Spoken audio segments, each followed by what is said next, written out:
আসসালামু আলাইকুম, আমি রিয়ামণি। ইতিমধ্যেই হিরো আলম একটা কথা বলছে যে তার বাবার অসুস্থতায় আমি ছিলাম না। সম্পূর্ণই ভিত্তিহীন কথাটা। তার বাবার অসুস্থতায় আমি কিভাবে ছিলাম না বলেন?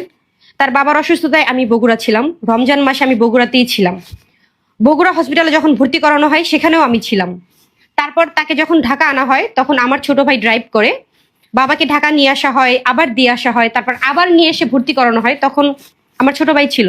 সে যে বলেছে যে আমার ফ্যামিলির কেউ ছিল না, এটা একদমই মিথ্যা কথা।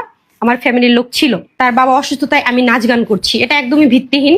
সে যে ভিডিও স্ক্রিনশট দিয়েছে সেগুলো আগের, এখনকার না সেগুলো। এখন আপনাদের মনে প্রশ্ন উঠতে পারে যে এই বিষয়টা কেন আসলো, সে আমাকে কেন ব্লেম দিচ্ছে। সেটার কারণ তো অবশ্যই আছে। সে কারণটা আমি এখন বলতে চাচ্ছি না পাবলিকলি, কিন্তু বলবো যখন আমার মনে হবে যে বলতে হবে, তখন আমি সকল সাক্ষী প্রমাণ নিয়ে আমি বলবো। সে বলছে যে তার বাবার মৃত্যু হওয়ার পরও আমি তাকে দেখতে যাইনি। তার বাবার মৃত্যু হওয়ার পর যখনই আমি জানতে পারলাম তখনই আমার ছোট ভাই তাকে কল দিয়েছে। সে সরাসরি আমাকে হুমকি দিয়েছে আমার ছোট ভাইয়ের মাধ্যমে। তাকে বলেছে যদি আমি সেখানে যাই আমাকে সে মেরে ফেলবে। তো বুঝতেই তো পারছেন, একটা মানুষ যেখানে মারা গিয়েছে সেখানে আমি গিয়ে আসলে আরেকটা ঝামেলা করতে চাইনি বিধায় আমি যাইনি।